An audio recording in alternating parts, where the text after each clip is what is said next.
अस्सलाम वालेकुम students, welcome to science academy. जी आते हैं केमिकल बॉन्ड की तरफ। A chemical bond is a force of attraction between atoms which hold them together in the form of molecule और a compound. तो chemical bond क्या है? It is a force of attraction, ऐसी force of attraction जो दो atom को एक दूसरे के करीब लेके आती है और इनको जोड़े रखती है, जिसकी वजह से मॉलिक्यूल या कंपाउंड बनता है।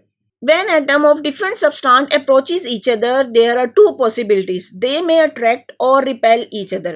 तो क्या कहा गया कि जब भी एटम एक दूसरे के करीब आते हैं तो टू पॉसिबिलिटी है, या तो वो एक दूसरे को अट्रैक्ट करेंगे या रिपेल करेंगे। If the forces of attraction between them dominate the force of repulsion, the energy of the system get lowered and as a result the two atom will react to form a new molecule. हमने बात की थी कि atoms या elements stable configuration attain करना चाहते हैं। Stable configuration attain करने का मतलब हुआ कि उन्होंने अपनी एनर्जी को लो करना है, और वो एनर्जी कब लो होगी कि जब उनकी फोर्सेस ऑफ अट्रैक्शन डोमिनेट कर जाएं, मतलब उसके ऊपर हावी आ जाएं फोर्स ऑफ रिपल्शन के ऊपर, तो तब इनकी एनर्जी लोअर होगी और तब न्यू मॉलिक्यूल्स बनेंगे। Conversely the two atom simply move away from each other, और अगर ऐसा नहीं होता तो उनके दरमियान कोई बॉन्ड नहीं बनेगा। फोर्सेस ऑफ रिपल्शन अगर डोमिनेंट होगी तो कोई बॉन्ड नहीं बनेगा और कोई भी न्यू मॉलिक्यूल या कोई न्यू सब्सटेंस या न्यू कंपाउंड नहीं बनेगा। अब यहाँ पे कोई इंपॉर्टेंट इंफॉर्मेशन दी गई है।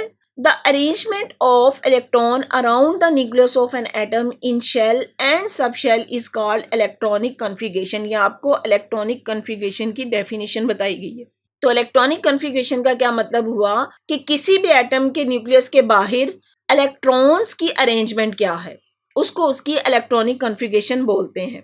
जैसे अभी हमने स्ट्रक्चर पढ़ा कि अगर सोडियम का स्ट्रक्चर लें तो सोडियम के आउटर मोस्ट शेल में या सोडियम के पहले शेल में 2 इलेक्ट्रॉन है, सेकंड शेल में 8 है और थर्ड शेल में 1 इलेक्ट्रॉन। तो ये उसको सोडियम की इलेक्ट्रॉनिक कॉन्फ़िगरेशन पढ़ेंगे। ये हमने इससे प्रीवियस चैप्टर में इसको देखा भी था, शेल्स के नाम भी पढ़े थे, सब शेल्स के बारे में भी पढ़ा था। जी आते हैं टाइप ऑफ बॉन्ड की तरफ। यहाँ पे हमने 3 टाइप ऑफ बॉन्ड पढ़ने हैं: ionic bond, covalent bond and coordinate covalent bond. अपनी प्रीवियस क्लास में आप इसके बारे में थोड़ा थोड़ा पढ़ चुके हैं। आयनिक बॉन्ड वो बॉन्ड है जो 2 एलिमेंट्स के दरमियान तब बनता है जब कोई एक एटम अपना कंप्लीट इलेक्ट्रॉन दे दे और दूसरा इसको रिसीव कर ले। Covalent bond mutual sharing of electron, मतलब कि इलेक्ट्रॉन शेयर किए जाते हैं। Coordinate covalent bond, coordinate covalent bond में इलेक्ट्रॉन पेयर शेयर किया जाता है। ये भी शेयरिंग ऑफ इलेक्ट्रॉन है, लेकिन यहाँ पे इलेक्ट्रॉन पेयर्स की फॉर्म में शेयर होते हैं। तो सबसे पहले आते हैं आयनिक बॉन्ड की तरफ। डेफिनेशन देखें, this chemical bond is form as a result of the tendency of atom to lose और गेन इलेक्ट्रॉन और इलेक्ट्रॉन्स। अब यहाँ पे बात देखें, टू लूज और गेन इलेक्ट्रॉन और इलेक्ट्रॉन मीन सिंगल इलेक्ट्रॉन भी हो सकता है, 2 भी और 3 भी। तो इसलिए यहाँ पे ये बात की गई है टू लूज और गेन इलेक्ट्रॉन और electrons to acquire the electronic configuration of the nearest noble gas because this is the more stable electronic structure.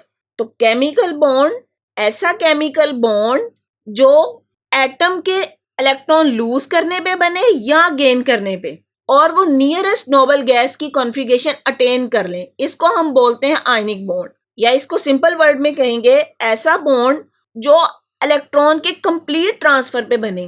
Mean इसमें एक एटम अपना इलेक्ट्रॉन दे देता है, जबकि दूसरा एलिमेंट या दूसरा एटम उस इलेक्ट्रॉन को रिसीव करता है, ले लेता है या एक्वायर करता है। तो कंप्लीट ट्रांसफर की वजह से बनने वाला बॉन्ड आयनिक बॉन्ड कहलाता है। अब यहाँ पे आपको आयनिक बॉन्ड की एग्जांपल दी गई है सोडियम और क्लोरीन की। देखें, सोडियम Na11, Na11 इसका मतलब है कि इसका एटॉमिक नंबर 11 है। इसके पास 11 ही प्रोटॉन्स हैं और 11 ही इलेक्ट्रॉन है। 11 इलेक्ट्रॉन है तो पहले शेल में हमें पता है मैक्सिमम 2 इलेक्ट्रॉन आ सकते हैं, सेकेंड शेल में 8 इलेक्ट्रॉन्स और थर्ड शेल में 1। इसके अगेंस्ट क्लोरीन देखें, 17 इलेक्ट्रॉन्स, पहले शेल में 2 इलेक्ट्रॉन, सेकंड शेल में 8 इलेक्ट्रॉन और थर्ड शेल में 7 इलेक्ट्रॉन। यहाँ पे क्लोरीन को 1 इलेक्ट्रॉन अगर मिल जाए तो उसका थर्ड शेल कंप्लीट हो जाएगा, उसके पास 8 इलेक्ट्रॉन आ जाएंगे।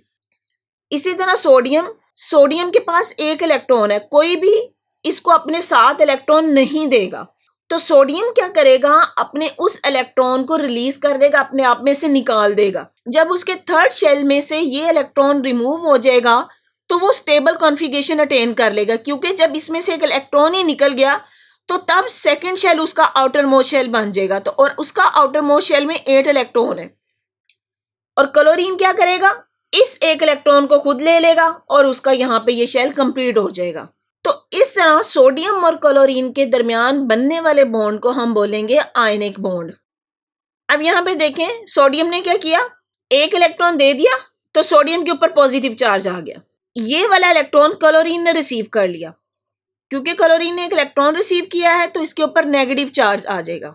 तो सोडियम और क्लोरीन के मिलने से बनने वाला compound ionic compound sodium chloride बन जाएगा। यहाँ पे इसका डॉट एंड क्रॉस मॉडल भी दिया गया है। सोडियम क्या, उसने अपना एक इलेक्ट्रॉन दे दिया और यहाँ पे क्लोरीन जिसके शेल में 7 इलेक्ट्रॉन थे, यहाँ पे उसको एक इलेक्ट्रॉन चाहिए था, ये वाला इलेक्ट्रॉन इधर आ गया तो क्लोराइड आयन के पास उसकी कॉन्फ़िगरेशन स्टेबल हो गई। तो इस तरह सोडियम और क्लोराइड आयन के दरमियान बनने वाला बॉन्ड आयनिक बॉन्ड होगा। Similarly sodium also react with fluorine and bromine to give sodium fluoride and sodium bromide respectively. तो ये जरूरी नहीं है कि सोडियम ने सिर्फ क्लोरीन के साथ मिलना है, सोडियम दूसरी नॉन मेटल जैसा कि फ्लोरीन और ब्रोमीन के साथ भी रिएक्ट करता है। तो उस तरह बनने वाला कंपाउंड क्या बनेगा, सोडियम ब्रोमाइड या sodium fluoride. It should be noted here that an electron और electrons which take part in a chemical reaction come only from the outermost shell of the atom. तो बात याद रखने की है कि जब आयनिक बॉन्ड बनता है और कोई भी एटम अपना इलेक्ट्रॉन देता है तो वो आउटर मोस्ट शेल में से देता है, ये नहीं होगा कि वो अपने इनर शेल में से कोई इलेक्ट्रॉन दे दे, नो। तो आउटर मोस्ट शेल इलेक्ट्रॉन इसमें पार्टिसिपेट करते हैं। Sodium chloride form as a result of the chemical reaction mention on the previous page contains the positively charge sodium ion and the negatively charge chloride ion. अब यहाँ पे जो बात है याद रखने की कि अगर सोडियम अपना एक इलेक्ट्रॉन दे देता है तो उसके ऊपर पॉजिटिव चार्ज क्यों आता है। देखें, हमने बात की थी कि सोडियम में इक्वल नंबर ऑफ इलेक्ट्रॉन और इक्वल नंबर ऑफ प्रोटॉन है, तो उनका चार्ज एक दूसरे को न्यूट्रल कर देता है। लेकिन जब सोडियम अपना एक इलेक्ट्रॉन दे देगा तो प्रोटॉन तो उतने 11 के 11 रहे, लेकिन उसके पास इलेक्ट्रॉन की स्ट्रेंथ कम होगी, वो 10 हो गई, तो इस वजह से उसके ऊपर पॉजिटिव चार्ज आ जाएगा। और क्लोरीन के ऊपर नेगेटिव क्यों आ रहा है, क्लोरीन के पास 17 प्रोटॉन और 17 ही इलेक्ट्रॉन थे, लेकिन जब उसने एक इलेक्ट्रॉन रिसीव कर लिया तो उसके 18 इलेक्ट्रॉन हो गए। मतलब इलेक्ट्रॉन के ऊपर क्योंकि नेगेटिव चार्ज होता है तो क्लोरीन के ऊपर एक इलेक्ट्रॉन का चार्ज, एक नेगेटिव चार्ज बढ़ गया। इस वजह से हम कहते हैं कि क्लोराइड आयन नेगेटिव से शो करते हैं। These oppositely charged ions are then held together by the electrostatic force of attraction. The chemical bond thus formed is called an ionic or electrovalent bond. अब यहाँ पे नाम देखें, आयनिक बॉन्ड भी कहते हैं और उसको इलेक्ट्रोवेलेंट बॉन्ड भी। आपने इस नाम से कंफ्यूज नहीं होना, बल्कि याद रखना है कि आयनिक बॉन्ड का ही दूसरा नाम इलेक्ट्रोवेलेंट बॉन्ड है। And the compound having such a bond are called ionic compounds. और ऐसे कंपाउंड को हम कहते हैं ionic compounds. Calcium and alkaline earth metal, second group के मेंबर्स, उनको अल्कलाइन अर्थ मेटल का नाम दिया गया है।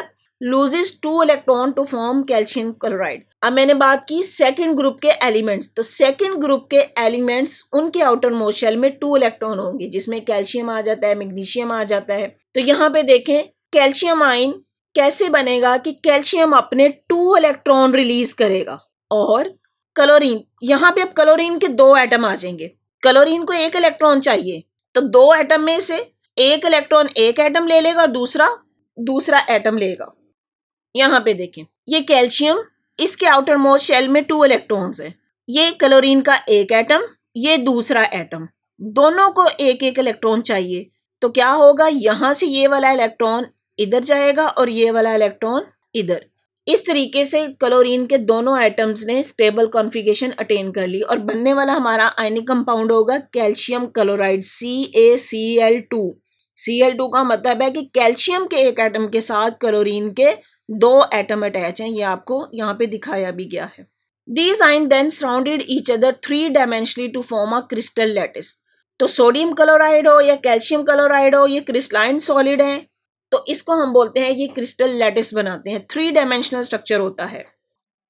Example of ionic compounds are potassium chloride, magnesium fluoride, sodium fluoride, potassium bromide and calcium fluoride. तो यहाँ पे याद रखने की बात कि आपने इनके नाम याद रखने हैं। आपसे क्वेश्चन में एग्जाम्पल्स पूछी जा सकती हैं कि आयनिक कंपाउंड्स की एग्जाम्पल्स दें। तो सोडियम क्लोराइड के अलावा calcium chloride, potassium chloride, magnesium fluoride, ये सब आपने नाम याद रखने हैं।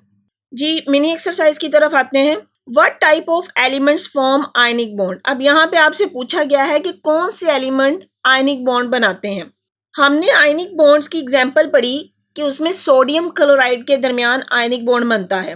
तो सोडियम एक मेटल है जबकि क्लोरीन एक नॉन मेटल है। तो इसका मतलब हुआ कि ionic bond is formed between metals and non metals.